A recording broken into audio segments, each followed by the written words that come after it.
कल रात आया मेरे घर एक चोर आके बोला दे दे मुझे जो भी तेरा मैंने बोला मेरा घर भी ले जा मंदिर भी ले जा मेरा फार्म भी ले जा ऑफिस भी ले जा मेरा घर भी ले जा मंदिर भी ले जा मेरा फार्म भी ले जा ऑफिस भी ले जा.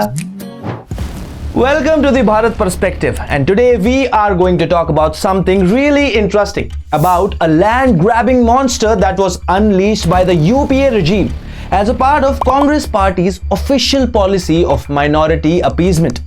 We are of course going to talk about the Waqf Board, the third largest land holding in the country after Indian Railways and the Defense Department.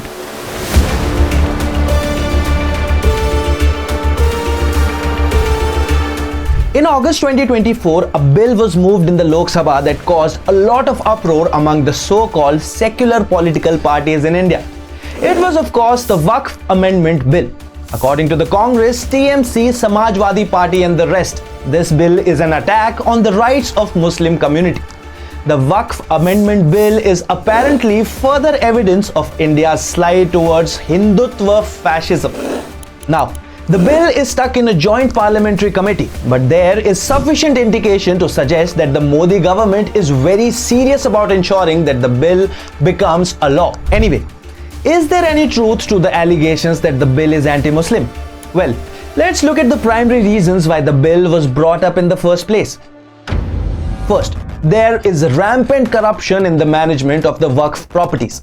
All the managers of the Waqf properties treat them as their personal assets, and their main objective is always to make some money. For instance, Waqf properties located at prime locations are leased out at extraordinarily cheap rates, at mind-bogglingly cheap rates. The Windsor Manor Hotel in Bengaluru is apparently built on leased out Waqf land valued at 1,000 crore rupees, and the actual cost of the lease, rupees 12,000 per month. Yes, extraordinary. But that is not the main issue for us here. Why should we give a damn if the Waqf Board cannot manage its own properties? It is none of our concern.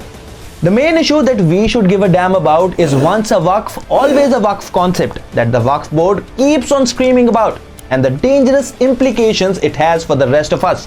The worst part is the UPA regime, through the existing Waqf bill, has accepted that utterly crazy claim as law. Once a Waqf, always a Waqf. What does this mean?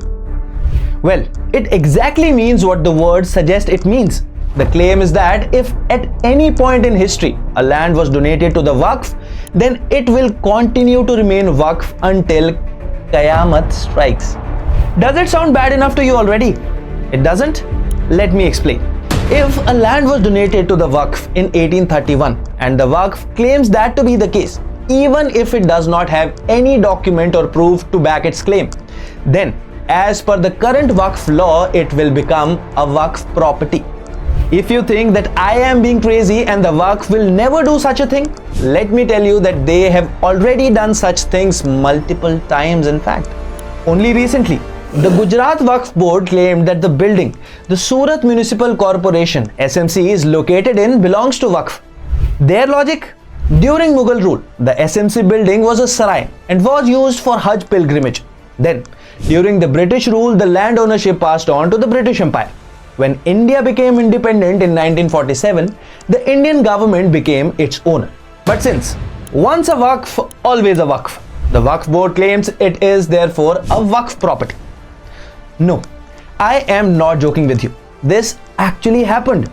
Then there is the case of Bengaluru Eidgah ground. The Waqf Board claims that it was Waqf property since the 1850s and therefore it is Waqf land since once a Waqf, always a Waqf. The Bruhat Bengaluru Mahanagra Palike BBMP meanwhile maintains that the land in question belongs to them and not the Waqf. You think this is all? You bet it's not. The Waqf Board land grab conspiracy. In recent times, the Waqf Board has been claiming lands left, right and center. The Waqf Board has now claimed 1,500 acres of land in Karnataka's Vijaypura, which the farmers call a conspiracy. This story comes in from Karnataka's Vijaypura, where farmers claim about 1,500 acres of their land has been claimed by the Waqf Board, and they've claimed that this is a conspiracy. It's a bolt out of the blue. There was no heads up given whatsoever, and suddenly now the Waqf Board has claimed that this is their land. In Hyderabad, they have claimed 300 acres of land. Hyderabad over Waqf land grab. A residential place of around 300 acres has now been claimed by the Waqf Board. It is also claimed an entire village in Bihar. The residents of Govindpur are 95% Hindus, and the Waqf Board is demanding that they vacate their land within 30 days. In Kerala, land that belongs to 600 families of diverse religious backgrounds in Munambam has been claimed by the Waqf, and their families are now locked in a legal battle over the ownership of land they purchased legally and have documents for. This is what has prompted the Kerala Catholic Bishops' Council, KCBC, and the Syro-Malabar Public Affairs Commission, SMPAC, to support the Waqf Amendment Bill as well. In recent years, the Waqf Board has claimed islands in Krishnagiri, Bedwarka, and the Tiruchenturai village in Tamil Nadu. This is a pan-India phenomenon, and there is no stop to it. These are the issues that the Waqf Amendment Bill seeks to fix. The Waqf Amendment Bill. The most disgusting feature of the existing Waqf Act is not only that it can enforce once a Waqf, always a Waqf claim of the Waqf Board. There is no way to appeal against its actions in higher courts. According to the court, all issues related to the Waqf Act will be decided by the Waqf Tribunal. And that's it. Now, how does the Waqf Amendment Bill seek to resolve all these problems? If and when the Act is implemented, the Waqf Board will not be able to claim government property at all. Furthermore, any government property that the Waqf Board is right now claiming to be its own will cease to be Waqf property right away. Furthermore, the Amendment Bill removes the Waqf Board's power to determine if a property belongs to the Waqf. Under the current Act, the decisions of the Waqf Tribunal are final, and its orders cannot be challenged in courts. The Amendment Bill removes this crazy idea. When the bill is enacted, decisions of the tribunal can be appealed against in the high courts within 90 days. So all these land grab spree of randomly claiming land across India because some land belonged to Mughals or Waqf in the Mughal eras or 1850s, all this nonsense will end. All the nonsense about claiming government properties as Waqf, this nonsense will end too. And you know what the interesting part is? It is absolutely crazy that the opposition parties are fighting hard to ensure that this nonsense continues to happen. But then again, it's not really surprising. They will support every idea if they believe that it will give them a few more Muslim votes. It is really bizarre that only the NDA government is working hard to stop this blatant land grab scheme. But then again, nothing is surprising in this country anymore. Anyway, make sure your voice is heard to ensure that the amendment bill is passed in the parliament. Otherwise, you will wake up one day and find out that the Waqf Board is claiming the bed you sleep on and the toilet you shit on too.